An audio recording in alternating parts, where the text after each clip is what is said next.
Hey, good morning, everybody. Bob, Trade Genius, 16th of June. I want to talk to you about something that's near and dear to my heart. Many of you probably do not know this about me, but I have owned a solar energy company from 2006.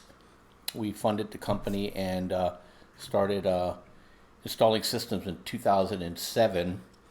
And we just wrapped up the company because the basically the margins are pretty much out of it. But we had a great run, and the reason why I did it, because it's interesting, because I think global warming is a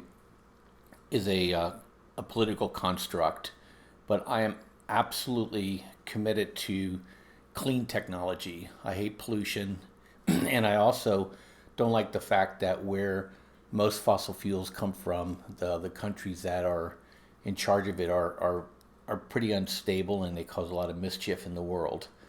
But one of the things that has really been holding everything back in the whole renewable energy space is battery technology. And there's been a lot of things we've been watching for a long, long time, and and there's two technologies that just seem really, really interesting and have great potential. Everybody's talking about lithium ion. I think it's run its course in its current form, and it's expensive. And the next technology that's coming out that would be what I would call utility grade is sodium ion batteries. You can Google it. I've talked about this before. Really cheap but heavy. Basically salt water, and but it's liquid, and so it's not as transportable and wouldn't be you know used for any kind of mobile technology and stuff like that. But there's a gentleman by the name of Bill Joy. I don't know if you ever heard of him, but he's the one that founded Sun Microsystems. The guy is he's like a once in a generation kind of a deep thinker, but he's also has the capability of pushing things into execution. He was one of the founders of Sun Microsystems, and the whole Java, that's him. And so he invested a long time ago in clean tech, and he knew that liquid batteries aren't going to be the way of the future. You need a solid state, but solid state has a problem. It's not rechargeable.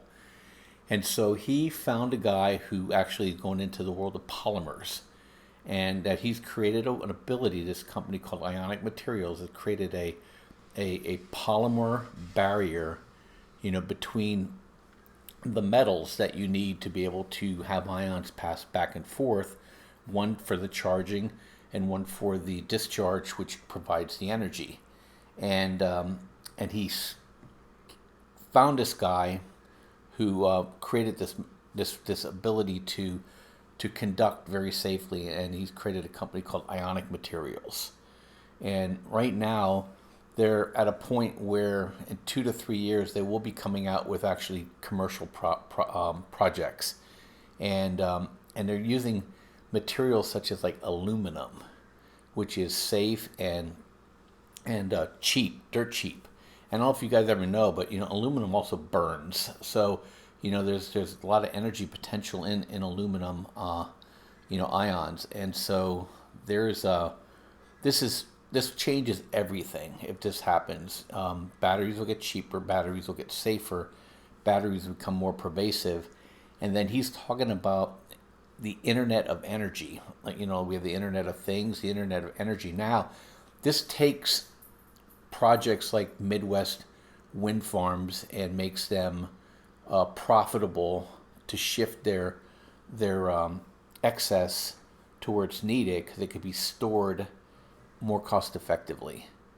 And like in the Southwest where I live, is that you basically 100 square miles you can produce enough electricity for the whole United States. Two issues: storage and transmission. Well, this takes the storage problem out of the game. And so just keep an eye on this company, Ionic Materials. I think it's going to be a game changer. Um, Unfortunately, I bet it never goes public. I think it'll probably get grabbed by somebody well before then. But I think it's going to change everything we do, and I think it'll change geopolitics around the world because we'll definitely then start moving off of the what I call the heavy fossil fuels like oil and coal, and we'll move into the lighter fossil fuels such as like natural gas, and then we'll start doing more of the renewables. And then same with nuclear. The nuclear plants now can just pump all night long and store. So it's pretty cool stuff. Everybody's always a Debbie Downer. I'm always looking for how do we solve these problems. So keep an eye on this company, Ionic Materials, and I'm going to show you a few more things here over the next couple weeks that's going to rock our world in a positive way. This is an American company too, and I think we're going to lead the way out of this thing. Have a great day, guys. Thanks for everything. I'll talk to you later. Bye-bye.